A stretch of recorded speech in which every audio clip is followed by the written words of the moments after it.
Welcome to the Pawn Sacrifice channel. This is episode part 29 of the 924S turbo build. Except it's not really, because this week is just me realising a few mistakes or a couple of mistakes that I've made and sorting those out. I actually did quite a lot of work this week, but what I'm going to do is put a couple of bits together as projects. So rather than just having a load of stuff unfinished, just filming extra bits and then when they're ready just putting everything together. So yeah, so it's entirely up to you. This is more a learn from my mistakes type one, things that I've done wrong, or if you want to see for completeness, then yeah, promise I'm not trying to talk anyone out of watching, absolutely not, but this is just where we're going. And it's a bit of a lesson in what you put on the car when you're building certain things. So yeah, anyway, enough of this. This is already done in a way, so I'll be back in a second, or 10 minutes, 15 minutes, whatever. It's going to be a relatively short episode. But I'll be back just to round things off at the end and see what we've learnt as a group. All right, see you in a bit. Okay, so something I did a little while ago was the oil cooler. So that's an air oil cooler radiator thing, which is mounted in front of the intercooler in front of the radiator.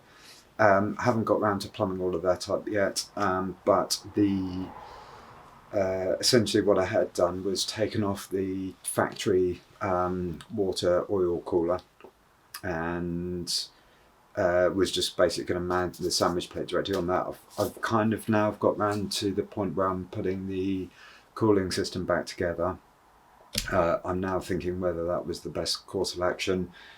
So what I need to do now is basically refit the original oil cooler. So I've got that out now. I need to clean that up. Cleaning outside obviously is a bit boring. The main thing, the main reason for this is just what I'm going to do about cleaning the inside out where it is. So that's obviously very filthy and there is a lot of oil there. But then also the water cooling part of it is filthy also. So I just need to clean that out. Although having a look at it now, it's not too bad. It's worse actually on the outside than on the inside. But what I think I'll do is get the outside cleaned up, and then get something in there just to clean out some of the built up sort of corrosion and limescale.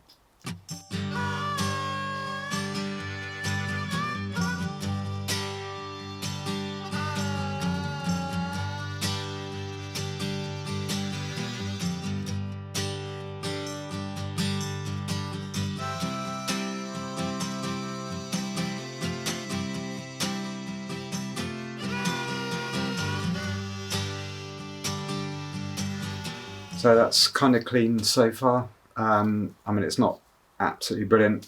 Part of the reason for using this at the end with the brake and clutch cleaner is to partly use it for cleaning, but the reason for using it at the end as well is just to scuff it back slightly. I don't like these things being too shiny, but that's just a personal preference. Some people may like them polished. So the next stage, and what I'm going to try, so I've cleaned this, I've put the little thing on the end of the drill and cleaned the spouts a little bit. I don't know whether this is a good idea or not. Please save other people from doing it wrong by posting in the comments if it is a bit stupid. But I'm using some Vical limescale remover just to help to get rid of this. Obviously it will all be properly flushed out afterwards. So what I'm going to do is, I think, just put some Sport Mission Motorsport. That's now had plenty of time to sit. So this phase is probably complete. Let's have a look and see how dirty everything is now. Well, that's disappointing. Right, so oil cooler is now cleaned. This is loosely reassembled. I need to just trim the bolt down so it all fits properly. And I'm going to show you now where the problem is with fitting this back on the car, so that I can get on to the next stage of work. And just all it has to do, just basically all bolt in to there.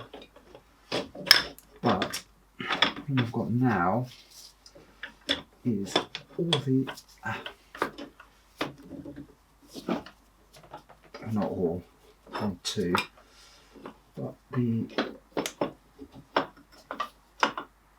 brake lines are going to be in the way. They would have fitted. Let me just have a look.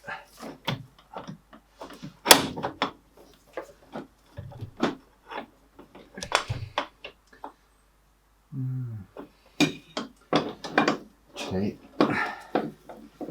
what? I think this might not be such bad. So I'm going to try and remove the brake line. So I don't think everything is going to fit. So this isn't going to clear anyway. So it looks like I'm going to have to go with the air-cooled only. Now back to plan A. Okay, so that was a whole lot of time doing a whole lot of work for going absolutely nowhere. But I guess it's a lesson for others, so if we take that away from it, I guess that's a good thing. Anyway, what I am going to do, or what this has got me thinking about, is how other things are going to fit together and how everything's going to fit around anything else. Okay, if you've been with me for a little while through this process, you'll be familiar with my one step forward, two steps back approach to car building. And today is no different. So I've decided to put the throttle body on so that I can try and see what room I've got for water hoses. Spoilers, it really isn't very much. But there is another problem, of course, although thankfully I think it's fairly easy to rectify, in that I've put everything on now. It's fouling with the alternator. So let's have a look. So you can kind of see from here, but if we look in, you can see there, and this, because I decided to buy as small a turnbuckle as possible, is at full stretch, which is a bit annoying. Now, thankfully, I can just buy a new section of this, which is a bit longer, and move the alternator out a bit. I don't want it too far to the right, because once I start to get down here, then I'm using up space that I've got for hoses and other activities, so I need to try and keep this sort of about here. This also means that the belt that I've just ordered probably isn't going to be the right size, so more work there. I might just pop the original Porsche turnbuckle on. That's longer than I need it to be, even at its shortest. So yeah, I'll just work out from that what length I do want, and then get that ordered.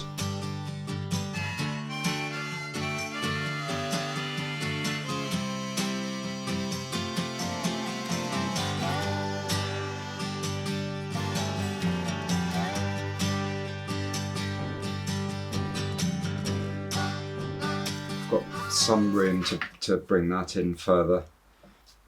Okay, so that's on and seating properly enough. I know what size turnbuckle I need to get. Thankfully, you can just buy the company that I bought the whole thing from. I can just buy the ends, which is good. So actually, I don't think that was ever going to fit in the first place. So pretty much as described, just a bunch of, a couple of mistakes there. Things where I've been trying to build stuff and haven't fully built everything around it. Like when I was doing the alternator, I've got that on, everything was great, slapped myself silly, patting myself on the back, and yeah, and that was wrong. Although that's an easy fix. But yeah, a bit annoying about the coolant takeoff. Actually, with the coolant takeoff, if I find it is running hot, I have had a look, and Mokel who do the sandwich plate and everything else, they do a remote water to oil cooler. Part of the reason for running this setup is where I've cut a section out of the sump. This should, between the hoses that are running around and the oil cooler on the front, should more than give me back the capacity that I've lost from there, albeit not exactly on the bottom of the engine. But yeah, race cars are dry sumps, it's not a dry sump, but there we go. So yes, that's where that is, and hopefully next time I will be back. On track, hopefully finishing some projects, or finishing some more substantial bits off, partly because yeah, just working through a few things and having some parts arrive. So anyway, if you made it through this far, well done, and I will hopefully catch you next time with some progress.